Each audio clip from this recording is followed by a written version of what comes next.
This is the Hope Not Nope podcast, where we answer your questions and share inspirational stories to fill your soul with hope. Our mission is to empower hope to those who have been plagued by nope. I'm Dr. Dillon Caswell. And I'm Brandi. And we're here to bring you out of the nope and into hope. Welcome back to the next episode of the Hope Not Nope podcast. We are so excited that you are tuning in. And this past month has been so fun for the both of us. I feel like we did so many different things that are like the highlight of our year. And so at the beginning of this episode, and every episode we share our hope stories, but I just wanted to share a little bit about this past month because we were on a 10 to 12 day book tour where we were touring throughout the Midwest and the South and sharing the book, networking, and really just getting to make all these really great connections. We got to have the Global Leadership Summit that we tuned in on. It was the CrossFit Games. Basically our favorite things all happened within a month span of each other. And there were so many hope stories amidst that. But we just, I don't know, this past month was awesome. Can't you agree? I couldn't agree more. And just being able to be in new locations, meeting new people, connecting with some older friends, and just spreading the message of hope was just incredible. Mm-hmm. Like the doors that are open, the people, the athletes that we got to meet and interact with was just amazing. It was so amazing. And so I'm going to share my hope story. And my hope story actually comes from the trip that we were on because we went to CrossFit Mayhem. And so for listeners who may not know what CrossFit Mayhem is, it's one of the biggest CrossFit gyms in the US and perhaps the world because the founder of it is one of the original champions of CrossFit. And so it was just so cool because we were visiting Nashville, staying with some friends, and we went over to Cookeville, Tennessee to go to CrossFit Mayhem. And I walked in and I was amazed. Yeah. And Dylan was really cute. He was really giddy about it. I mean, 8 years of CrossFit versus a year and a half, 2 years of CrossFit. So he has so much more passion and excitement for it. So it was cute, getting there. He was really giddy and I was like, oh, I'm excited. But it was so cool because I'm currently training for another competition in October. And I'm just really struggling with getting double unders. And I'm still really new to a lot of movements. I can do them, but my form's not, it's really hard to get perfect form in general, but my form just continues to need work, right? And so we go into this gym and I'm completely amazed because it's probably 20 plus times larger than any gym size that we've ever been to. So I was just like, whoa, in my glory. But what I want to share specifically from it was just the community of people that we got to meet there and the intentionality that their coaches had towards us, random people who were just dropping in. They probably know that we're low-key fangirls, dropping in. But they were so excited. They asked us, where we were from, to share a fun fact. When we shared about the book, they wanted to know more about the book. Yeah. And then during the class, the head coach was actually training 2 other people to learn how to coach. And so, there was maybe maybe 15, 20 people in the class. And those 2 people who were training were going around and, talking to different people and athletes who were working out. But then the head coach, I felt like I had a personal session with him. It was so special. He came over and he helped me with my clean form. He helped me with my deadlift form. He helped me with double unders. And, for Dylan and I, Dylan's my coach and which I love, obviously, but he can only see so much. So dropping in at other gyms is always really special for both of us because we get to have other people's perspectives really inspire us. And this coach, he was so patient. I think he said, do you remember, was it 13 years of coaching, something like that?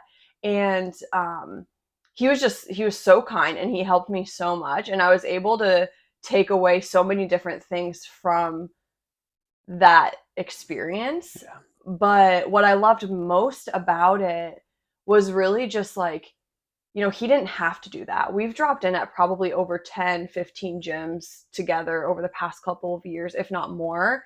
And I've never had a coach be more kind, more loving, more intentional than like this specific coach. And Yeah. so walking away, I was like, Dylan, can we leave Syracuse and move to Cookeville, Tennessee?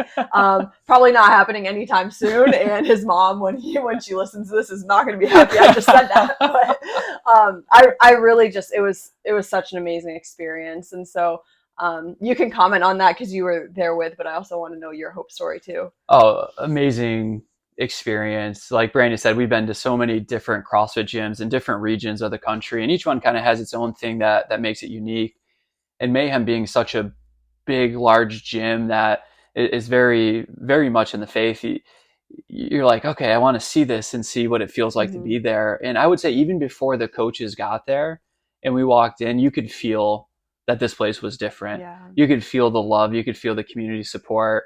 It was incredible. And that coach, like Brandi said, she basically had a one-on-one session the entire time. And then he came over. I love being coached because, as Brandi was saying, when we coach each other, we only see so much because we're typically doing the workout together and we're kind of like watching some film here and there.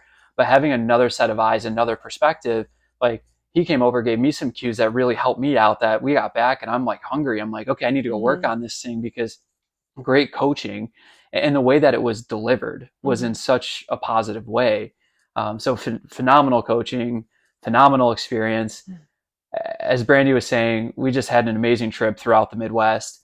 We could do an entire episode on hope stories, but we do have questions that we want to get to Yes. to honor our audience. But you know, one thing that I do want to share before going into the hope story was that we stopped at the Football Hall of Fame in Canton, Ohio.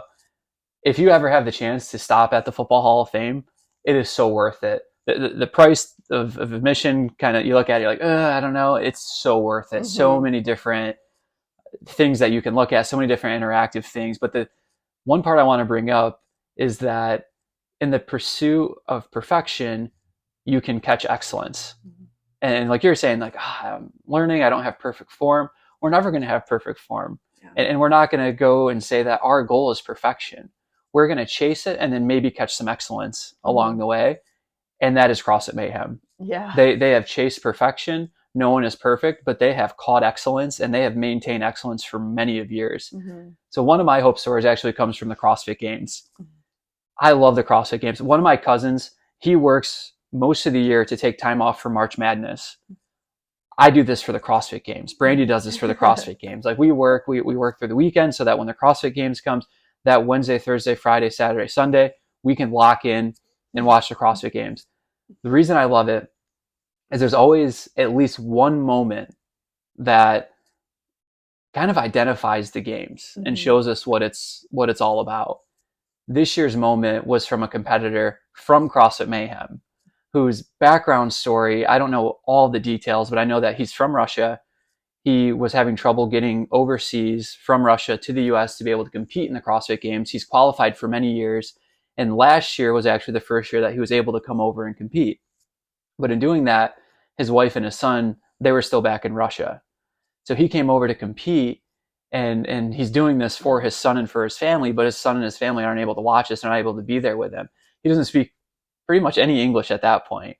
And he fought, and I think he got second or third place that year.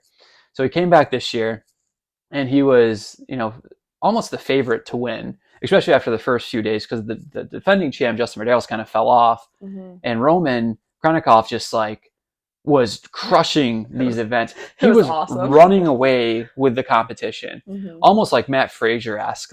He almost didn't have to show up on the last day, and he still would have won this thing. And on one of the last events, on that last day, he comes down and he rolls his ankle on a sandbag, potentially fractures it. There's still, 2 or 3 events left. So he comes out. The next event is something with a jump rope, some other movements, and he's doing double unders on a single leg, on one foot, jumping up, doing double unders to stay in the competition. He fought through. He showed so much grit. The entire stadium was in tears after his performance because they interviewed him as to, why? You didn't have to do the double unders. You basically just had to show up to the event and not withdraw. And he made the message that I wanted to show my son what it looks like to go out and fight for something that you believe in.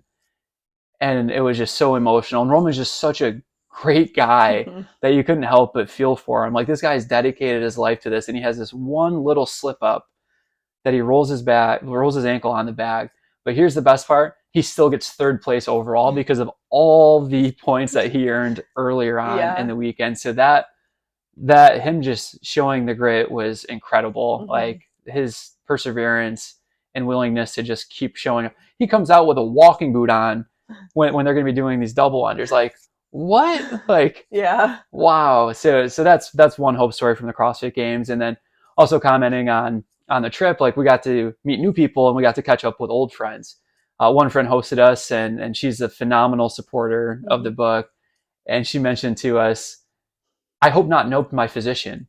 I kind of laughed. I'm like, what do you mean? She's like, I hope not nope my physician. I went in, I had high blood pressure. She runs a very successful business. She's an amazing human being. Like, meeting her and spending time with her and going to her CrossFit gym, she is incredible. So, like, shout out to her. She's phenomenal.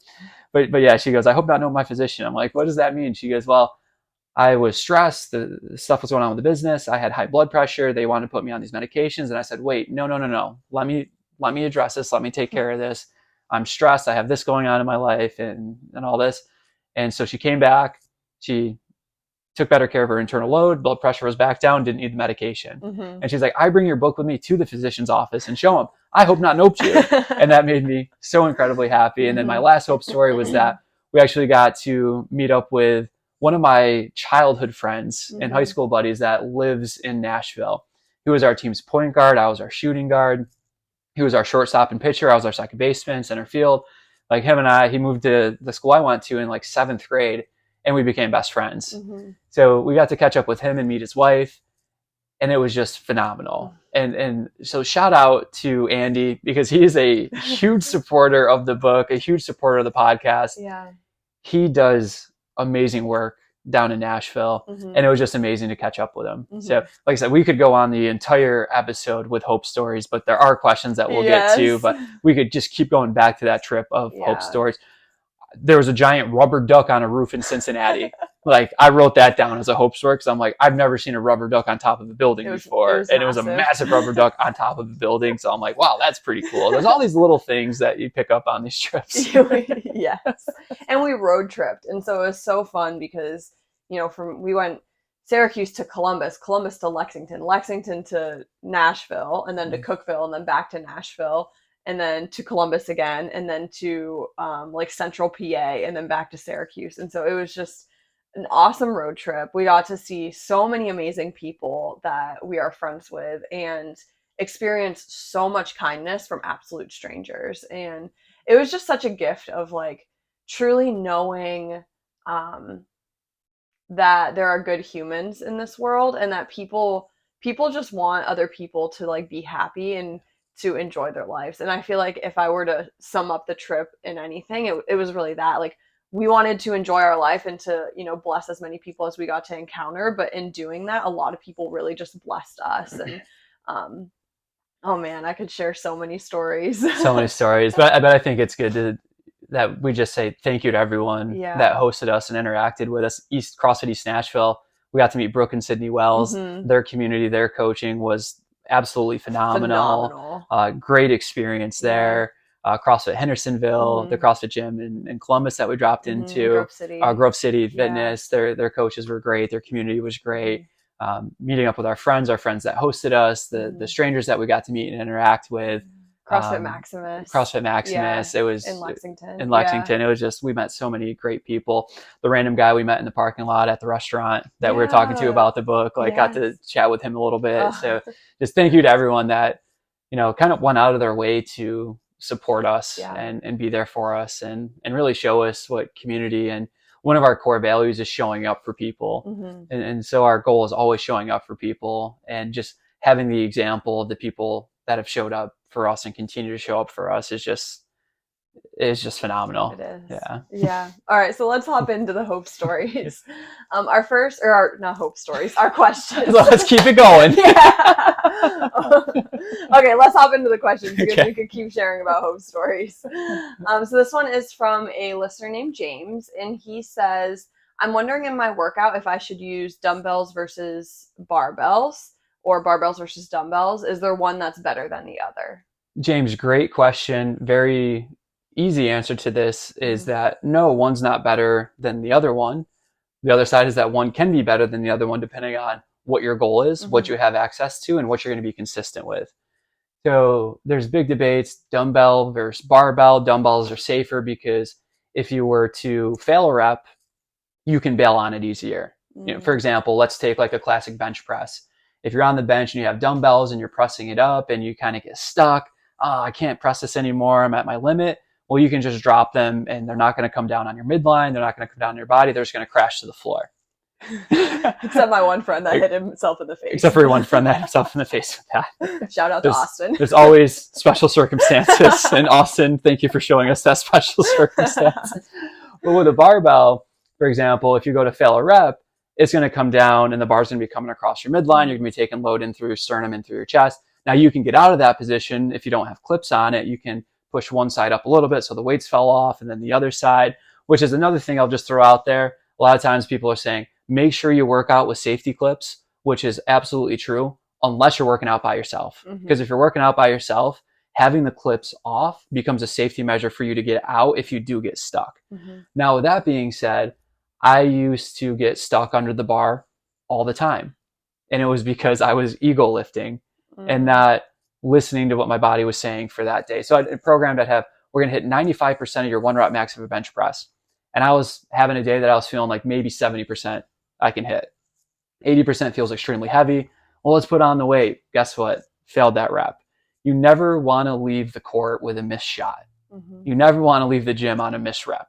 So use a weight that you're going to be able to do. If you're pushing yourself and going for a heavier weight, do it when people are around you that can spot you.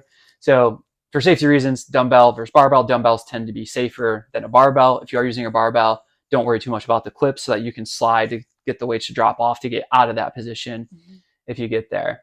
Now, with that being said, what are the other differences? Well, with a dumbbell, the thought is that you're going to get more stability because you're pressing with one side. You're able to get some more asymmetry test, which on our YouTube channel, we have tests for chest press, for overhead press, and using a dumbbell in those positions, you're able to see, do I have an asymmetry? Do a 5 rep max single arm bench press on your left side, a 5 rep max single arm bench press on your right side. Do the same thing for overhead. And these asymmetries are going to start to really present themselves to you. Now, at the same time, so does that mean dumbbells are the best thing to use? No, barbells have a great time and place. It depends on your goals, depends on what your training is, but also depends on what do you want as an athlete. Like if you're an athlete that loves the barbell, then we're not going to go, oh, we're going to create a program for you that only includes dumbbells. Lean into that discomfort. Like, no, you like the barbell. Let's use the barbell in some different ways and get that different stimulus. So I don't think it's one's better than the other. They both have their time and the place. For example, coming back from someone that's had a pec repair or pec surgery to reattach their pec, or they've just had a pec strain. One year in the CrossFit Games, they had handstand push-ups on the rings, and a lot of their athletes had a lot of injuries from that. So what does that rehab look like? Well, we're probably going to use dumbbells initially just to see, are you okay with pressing this? Is there a big asymmetry that we need to work on? But then building back up, we're going to go back to the barbell. But it doesn't mean that we go to the barbell and we're going to go away from dumbbells. We can always mix and match them together. Yeah, I think it's important to know that both, if you're able to use both, use both. And if you have a love for one versus the other, that's not a bad thing, but make sure you don't neglect the other one. Because I know for myself, if we're doing like strict overhead press and it's on a barbell, I'm going to lift more than on the dumbbell. And so I'm going to feel good because I lifted more for a strict overhead press. But then if I use just a dumbbell, I can see my asymmetries so quickly. Right. And sometimes you need to work on those things in order to then be able to lift heavier. Well, you really should work on those things in order to lift heavier. And so don't neglect the one because you love the other, or because the other's like lifting you up and building your ego in a good way. Just make sure you're like using both if you have the opportunity to use both. Exactly. Yep. Awesome. Great question, James. Thank you. Our second question is from a listener named Dan, and they ask, my teenager has gotten knee pain this summer after playing in a basketball league. It's under his kneecap on both sides. Wondering what suggestions you have. We've read on Google a lot about meniscus and ACL. etc. But it doesn't seem like that. Any tips would be appreciated.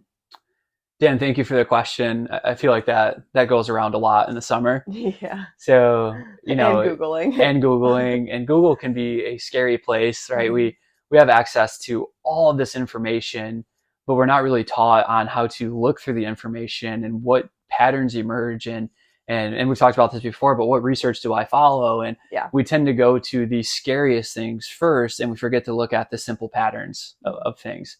So let me give you an example of a simple pattern. There's times that I will get in my head of, oh, we need to do this, and we need to do this, and blah, blah, blah. And I start to get really fatigued and really frustrated. And I look at the pattern and go, oh yeah, you didn't eat as much as you should have ate today. Simple things first. So with this, why do we tend to see this in the summer more? Well, this tends to be where more kids are doing camps. They're doing showcases. They're traveling. They're playing Friday, Saturday, Sunday, really highly competitive leagues, and then coming back, having practices, and then doing it again. So their overall workload is drastically increased. The other thing that we see, because Dan said that this was in his teenage boy, is we have to ask, have you hit a growth spurt recently? Because that age of 12 to 13, 13 to 14, 14 to 15, whatever age that this adolescent is starting to hit puberty, and they grow like crazy, right? So fast. My nephew has grown over a foot and has put on 57 pounds in 1 year. Like, that is a lot of growth. So what ends up happening in these younger athletes that are hitting these major growth spurts, they're super active, they're doing these things, is that their growth plates become irritated. Especially teenage boys, this tends to happen in more compared to females. Females have other things that happen more in that population just from the patterns. But below the kneecap, there is the patellar tendon, and underneath that, there's the growth plate to the tibia. What ends up happening is that this growth spurts hit, the bones grow, and the tendons haven't had time to lengthen out because it's an aggressive growth. Like, there's not another time in your life that you grow that fast, that quick. So your muscles are left playing catch up. Your tendons are left to play catch up. The growth plate becomes irritated. It's called Osgood-Schlatter's disease. So with that, what do you do for that? Or how do you rule out that it's meniscus or ACL? Well, in most younger athletes, it's pretty rare that they're going to tear their ACL. As they start to get older, it becomes more likely, but it's pretty rare in a pediatric population. It can happen, but it's pretty rare. But how do you know you tore the ACL? Well, there's a mechanism of injury, there's swelling, and there's loss of quad control. Like, those are factors that let us know that there's something more going on here. How do we know the meniscus? Same idea. There's a mechanism of injury that you can very, very much point out. Oh, it happened when I made this cut. It happened when I came down from this jump landing. Where something like an overuse injury, there's not a mechanism of injury. It's just that, oh yeah, you know what? My workload increased by a lot, in the sense of, yeah, at the beginning of summer, I wasn't playing 3 games a weekend. Now I'm playing 3 games a weekend every weekend and traveling. And what happens when these kids are traveling with their teammates? What time do you think they're going to bed in a hotel room when they have an Xbox available to them? They're not going to bed till 3, 4 in the morning. They're waking up at 8 o'clock to go play from 8 until 4. Come back to the hotel. They're in the pool, jumping around, throwing each other in the pool, wrestling, probably not eating well, maybe having 2 slices of pizza after the pool party. And then guess what they're doing that night? You think they're going to bed? Absolutely not. Yeah, coach. Yeah, mom and dad, we're shutting off the lights. Yeah, okay. You know exactly what's going on in that room. They are having the time of their life playing Xbox. So now we have internal load increase, we have external load increase. So we look at the pattern and we just see that, okay, you're doing too much. You're either doing too much too soon or doing too much of the same thing for too long, which gets into a whole nother discussion of, if you are specializing in a sport at a young age, that is detrimental to your health, your performance, and your likelihood to get a scholarship for where you want to go to. All the data shows that long-term athletic development is where we want to be. If you play football year round, then you should at least have 4 months off. Like 8 months is kind of the window. 4 months off. What's better is to play some different sports, right? And we look like Kobe Bryant. We love Kobe. He grew up playing soccer in Italy. That footwork that he learned then allowed him to become a phenomenal basketball player. His dad was also a professional basketball player that played in Italy, which was what brought him there. So he had the soccer background, the basketball background, was able to combine those to become one of the best players. I'm not going to say he's the GOAT, but one of the best players in the NBA. So making sure that you are having a variety of things. But Dan, I wouldn't be too concerned about an ACL injury or a meniscal injury. in this athlete, it sounds more like this overuse of Osgood slaughters. The solution to this becomes looking at your workload, taking time, some downtime when you need it, and then also letting your son know that, hey, you need some time for this tendon to lengthen out. There's a lot of times that we don't go towards stretching in a program. This is a case that we would go towards stretching. Like, you need to lengthen out that tendon, that muscle. So we're going to be doing a lot of quad mobility things. I like doing it in a position that we're also getting strength. So doing like a rear foot elevated or a Bulgarian split squat with that foot elevated, as you're going down, you're getting a really great quad stretch. And the other side's getting an isometric, which is great for tendon health and to decrease pain. So yeah, don't be overly concerned. Just manage that workload. Know that this will go away. And it is something that you want to take care of sooner versus letting it kind of nag throughout a season, because it's painful for the kiddos. It's not a great experience. They're on social media too, so they get worried about ACL injuries, and meniscal injuries, and am I going to be able to play in my sport? And if I don't play in my sport, then am I going to have friends? And if I don't have friends, who am I going to sit with at lunch? It's this big spiral that we tend to not even think about. Yeah. But being a teenager, like, they don't have a lot of responsibilities, but they have a lot of emotional load. Yeah. Yeah. And there's something to be said too, you know, with it being summer and say they're going to showcases, but it's, you know, growth plate related. There has to be something to be said. You might be going to showcases, but maybe you play other sports. And so there's also open gym for basketball, open gym for football, all these different things. Right now in the summer, your starting spot in varsity basketball doesn't matter. It's open gyms. And sure, maybe your program's really intense and your coach is a certain way, but if you're feeling some sort of way with your body, like, let it rest over the summer. Don't, you know, play video games all day long for 6 weeks, but you know, this is a time where you can let it rest. You can do these exercises that Dillon's suggesting because you want to be well once the school year starts. And I think, like, I'm assuming as parents, like, sometimes you can get worked up and you're like, suck it up, like, let's go. Or you get nervous and you're like, oh, you're done playing sports all year, like one or the other, but there's a balance there, right? But for the kid, like, she, well, you said your son, but if you have a daughter going through something similar, like, they need to be affirmed that they can take a breather in order to thrive this upcoming school year in their sports. Yeah, and share the data with them, which we can share with you on, again, not just opinion pieces, but long-term data on athletes that specialize in a sport and how that impacts their ability to actually make it to the next level. Like, at some point, you do have to specialize. But when you're a young athlete, that is not the time. Maybe your junior, senior year is the time that needs to happen, or your senior year. Patty Mahomes, I'm bringing him up. It's football season. I thought you said you were going to bring him up every episode. Not in my hope stories, but I will find ways to get him through any episode that I can. But he played baseball. He played college baseball. He was kind of unsure if he wanted to play in the NFL.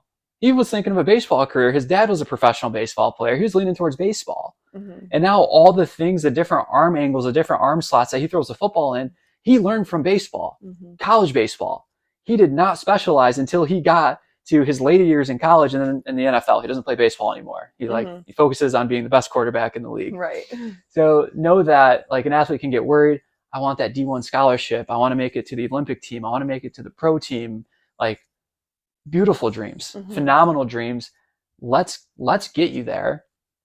Let's show you how you get there.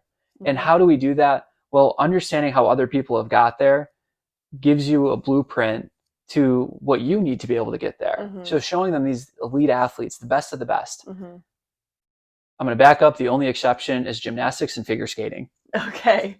If you're a youth athlete, you have to specialize in gymnastics and figure skating because your age to peak is much lower than these other sports. Like, as a gymnast, you got to peak at, like, what, 14, something 15, like that, 16. Yeah. So yeah, you got to specialize from the time you're 7 or 8 years old. But most other sports, your peak age is around 20 to 25. So give it time. Let yourself develop.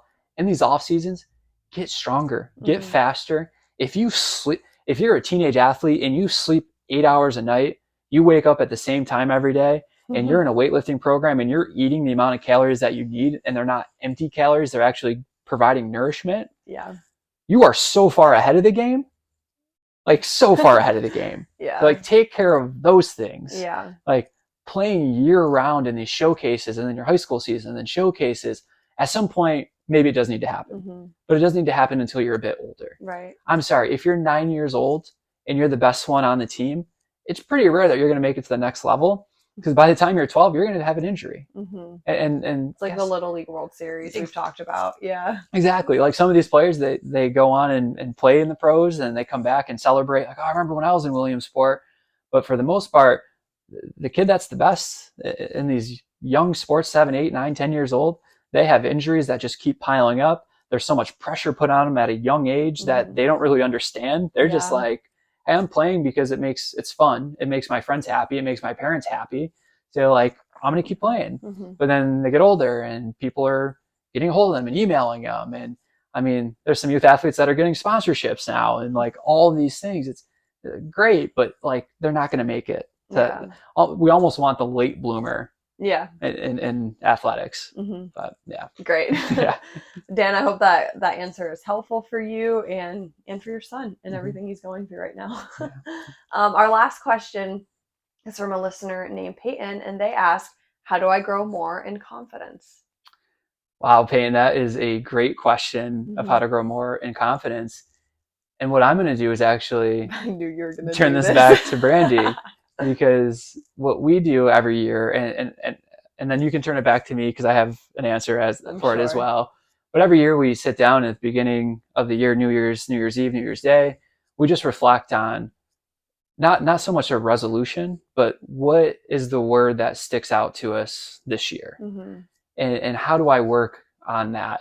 And so Brandi's word for this year is actually confidence. So Brandi, what tips do you have? I mean, we're more than halfway through the year. Yeah. At this point, you've been working on confidence. What have you found that has improved your confidence? And what have you found that has been a struggle in that? Wow. Thanks for the question. No, Peyton, thank you so much for the question. Because I think that when I pick a word or a theme for every year, there's moments throughout the year that I'm like locked in. And then there's moments that it kind of fizzles. And then there's moments that I lock in again. And I think that there's times too where I don't soak it all in until December. Like I don't think, oh, how much have I grown, this past year until December. And so it's weird to think like, okay, right now, where have I grown over the past few months? And I think the biggest tip that I can give is believing in yourself, not in a cocky way, but really just believing in the gifts that you have and that you can provide to others. Because I was watching this video recently, actually, from this Catholic woman. She's a mom of like 9, very well-known speaker, very well-known business owner. And she just goes, it's actually really selfish if you don't share your gifts with the world. Like if you are hiding your gifts and you're not giving them out, it's selfish. Like this world needs your gifts. This world will be better with your gifts. And I think for a very long time, when I wasn't confident, it was because I had a lot of insecurities. I've struggled with self-hatred. And I didn't think I had anything to give. I didn't think there was anything like special about me that I could give to someone else. And what I've learned over the past few months of really focusing on confidence is I do have a lot to give to the world. I really have a lot of gifts. And so how do I build that like mental like belief in my gifts? One is claiming them, like really like saying them, whether it's daily or once a week, or I do something and give myself a pat on the back, something like that, to really acknowledge like, no, I'm doing a great job. So that's a big thing that I've done. Another thing I've done this year is I have these daily affirmation cards, and Dillon laughs, but every day I look at, almost every day, there's times where I like go on a trip and I forget them, but nearly every day I pull out one of those cards, and the first day I opened this packet, side note, the first day I opened this packet was the day that Dillon proposed, which I had no idea was going to happen. So it's crazy. But what's even more crazy is the first day I opened the packet, it was January 14th of this year. And the first one I pulled out was, today I am confident. And so that was just like, I was like, okay, I'm confident. Let's do this. But every day I read it and I'm like, okay, today I'm confident. Today I read.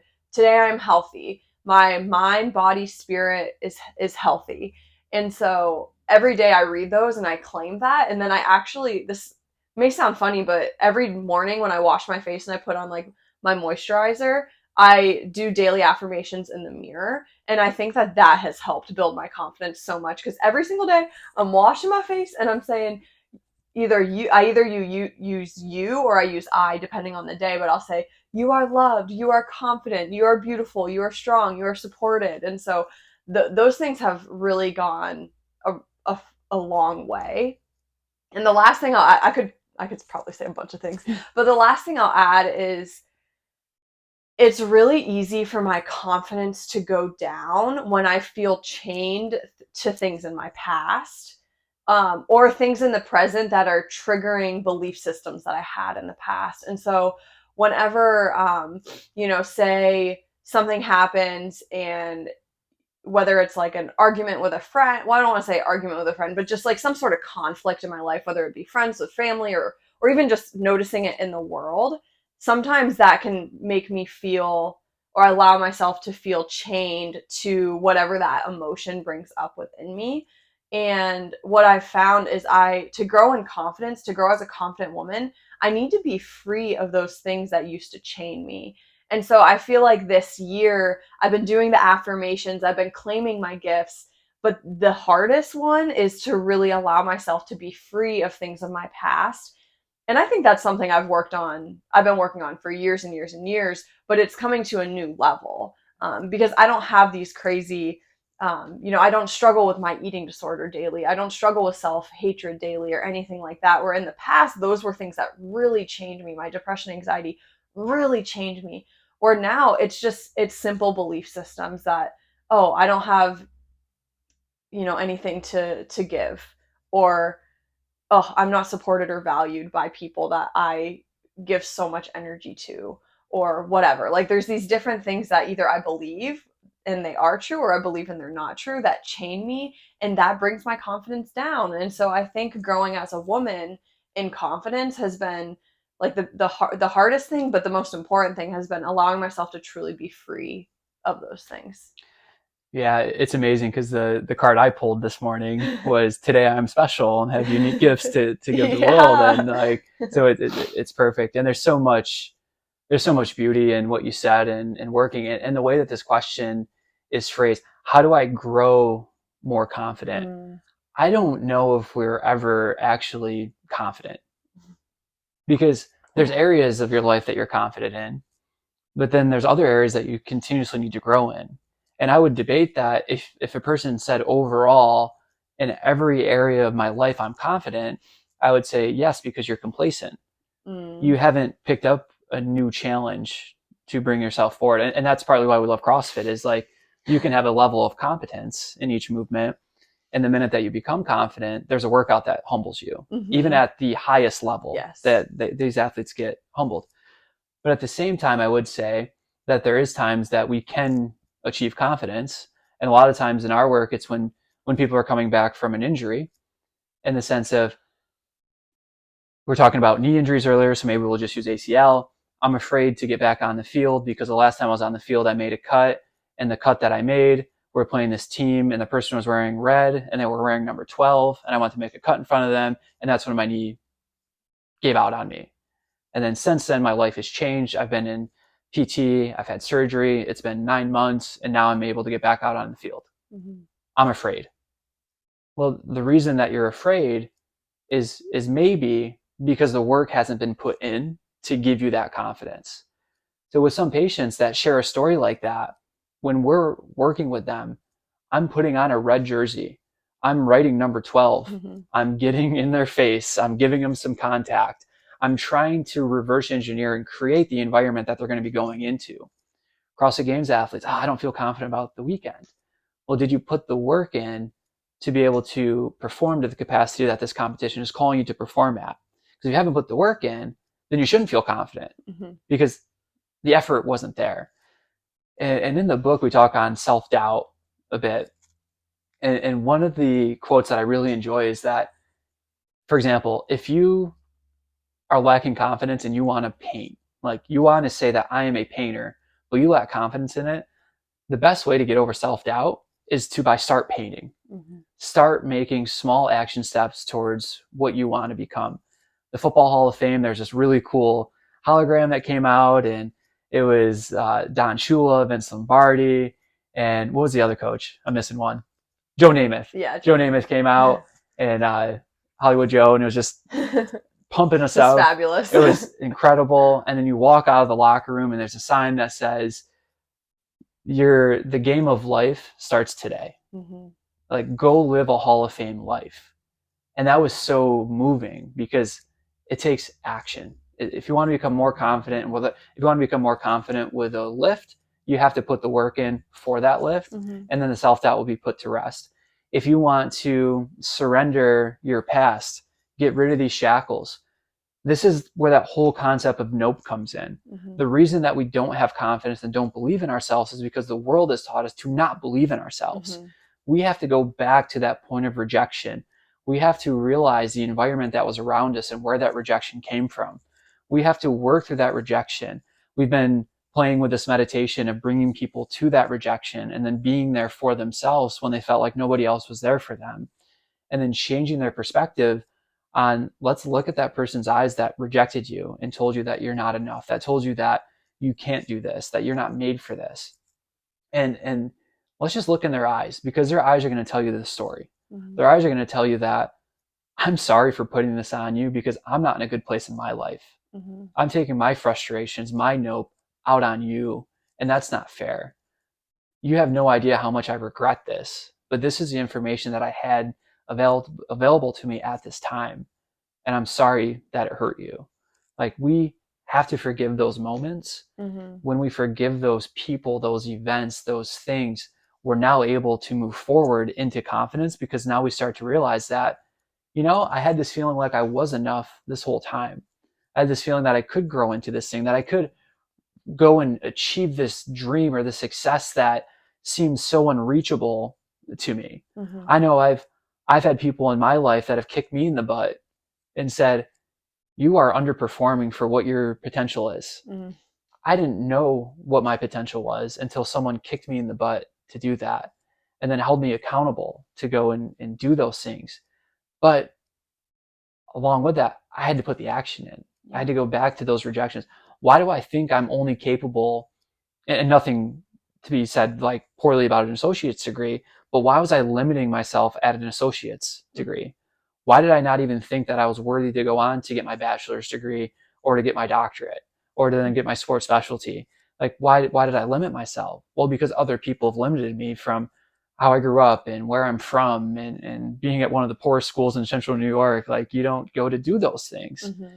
And then facing those rejections, facing those nopes, putting in the work, getting kicks in the butt from really good friends to push me, really helped me to grow in more confidence. But again, there's other areas that I still lack in confidence that I'm actually working on. Mm-hmm. So it's just a continuous growth that keeps on occurring. For sure. And over the past month, we got to attend virtually the Global Leadership Summit. Yeah. And one of the biggest takeaways that I took away from that weekend was believe something new about yourself.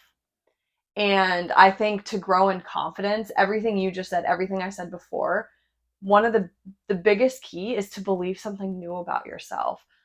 Maybe in the past, you didn't think you could get a bachelor's. Well, I'm going to believe that I can, and then go do the work. Obviously, like, you have to put in the work, but I know for me, there was a time where with my injuries, I really believed that I wouldn't be able to run without pain, work out without pain. I thought the rest of my life was doing really simple, easy body movement stuff. And then if I felt even a little bit of pain, to stop. Mm-hmm. But I had to believe something new about myself. And I had to work through forgiveness of all these doctors that gave me the information that they had at the time that didn't serve me in the way that I needed to be served. But that's my story, but that's not who I am.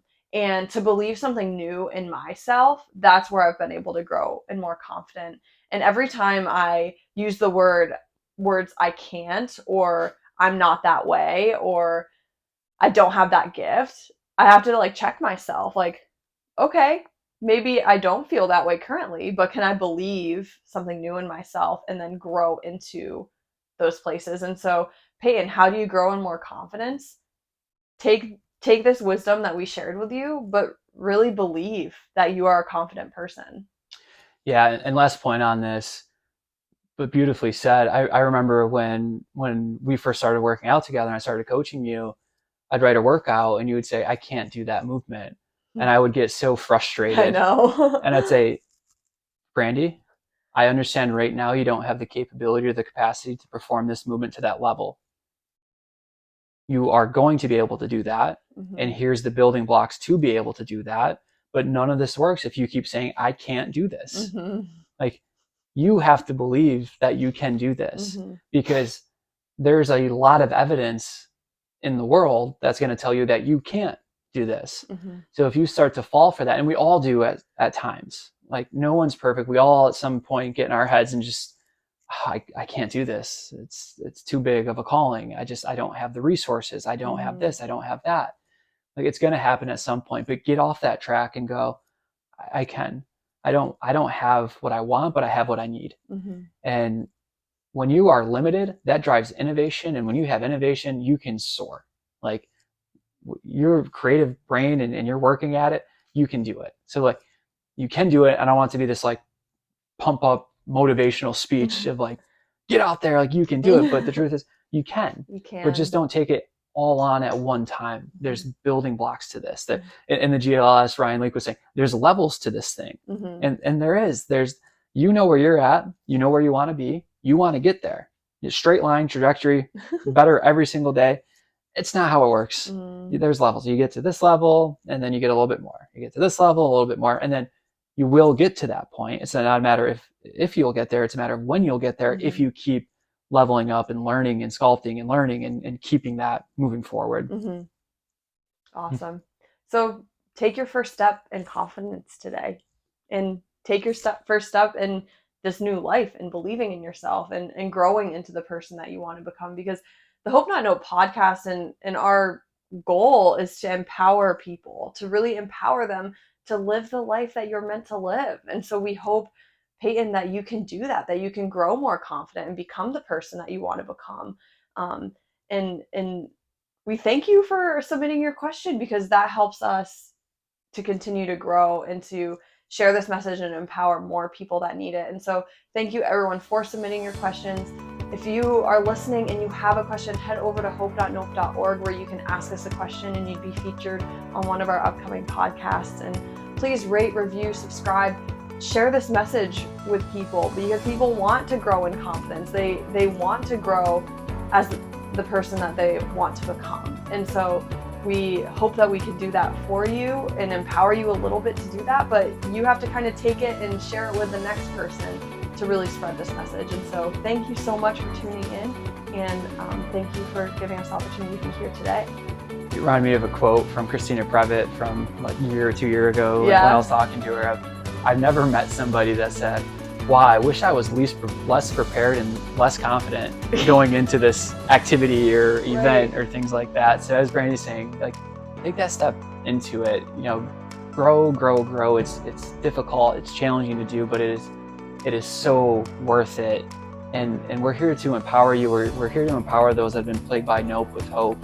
And part of that is that it's not just us saying this, but it's you doing it. Whether it's getting a copy of the book, listening to some of the tips from this and starting to work towards that, whether it's reaching out to us to start to work with a hope coach or a performance coach if you have very specific athletic or sports performance goals. But take that first step. Maybe it's calling your friend and saying, hey, this week I want to be more confident. Here's my game plan to become more confident. At the end of the week, can you text me and just be like, hey, did you do it? Like, just make that small step, that little step. Have a great week. And remember, every day is not just a day to be hopeful, but it's a day to become hope.